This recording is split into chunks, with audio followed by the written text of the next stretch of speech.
Ok. Sylvie Mercier, bonjour. Bonjour Eric. On va parler de coworking dans l'enseignement. Alors, bon, on est un petit peu, entre guillemets, exotique, puisqu'on a, on a lancé le premier espace de coworking à l'université, et ça se passe à l'université de Marne-la-Vallée. Donc l'idée, c'était de travailler avec des étudiants en tant que collaborateurs, avec tous les agents techniques de l'université, avec des profs, pour monter un espace qui soit un espace spécifique, où on puisse travailler ensemble et monter des projets ensemble. Et grâce à...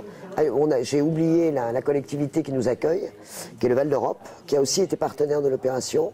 Et ensemble, en moins de 2 ans, on a monté un espace de coworking, et qui est plutôt tiers-lieu, c'est-à-dire apport de compétences et redistribution des compétences. Et donc, du coup, ça a chamboulé un peu notre manière de fonctionner à l'université.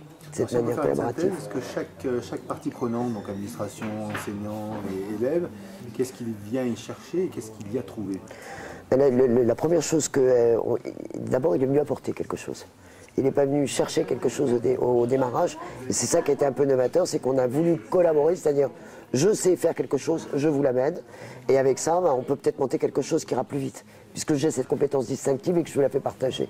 Donc on a apporté des choses. Et ensuite, suite à la création, on a commencé à réfléchir ensemble et à travailler ensemble sur de nouveaux projets. Et cette année, il nous a fallu une petite année pour nous caler, et ils sont multiples. C'est-à-dire que ça va de comment expliquer aux collègues l'utilisation de Moodle, jusqu'à un étudiant qui nous dit, écoutez, moi je sais faire de la 3D, et si ça intéresse quelqu'un, je peux vous montrer comment on conçoit des outils en 3D et comment on les fabrique.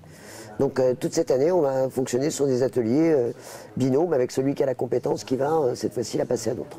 Donc en fait, c'est un nouvel espace d'apprentissage. C'est une nouvelle zone, effectivement, c'est une nouvelle zone d'apprentissage. Et avec des interlocuteurs qui sont dans le dispositif, mais qui, jusqu'à maintenant, n'apportaient pas leur connaissance, entre guillemets. Est-ce que vous avez évalué ce que ça apportait je sais pas, du point de vue d'image, en dehors de la Au point de vue d'image, là, c'est vrai que ça a été... D'abord, on a été très soutenu par notre université, et c'est aussi la raison pour laquelle ça a été aussi vite. 2, on a été soutenu par la région. Donc la région Île-de-France nous a aidés, nous a subventionnés pour qu'on puisse se constituer l'espace. 3, au mois de décembre, tout ça dans la même année, on a été primés donc par le syndicat de l'immobilier qui s'est rendu compte que notre plateforme pouvait très bien aussi s'affilier à de nouveaux bureaux et de nouvelles méthodes donc pour travailler dans les grandes entreprises. Donc du coup, on a été primés cette année. Ce qui fait qu'il y a eu un sentiment de reconnaissance fort, et on est tous un peu porteurs du projet. D'accord, donc en fait, votre proposition, c'était de changer quelque part la configuration de la salle de classe. Complètement.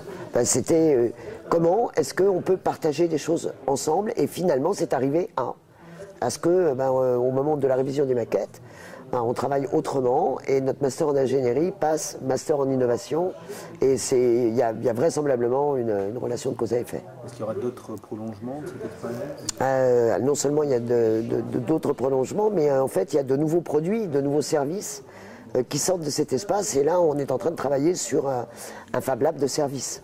Et donc on a même imaginé, on est en train d'imaginer comment on peut produire de nouveaux services et comment se rémunérer sur ces nouveaux services.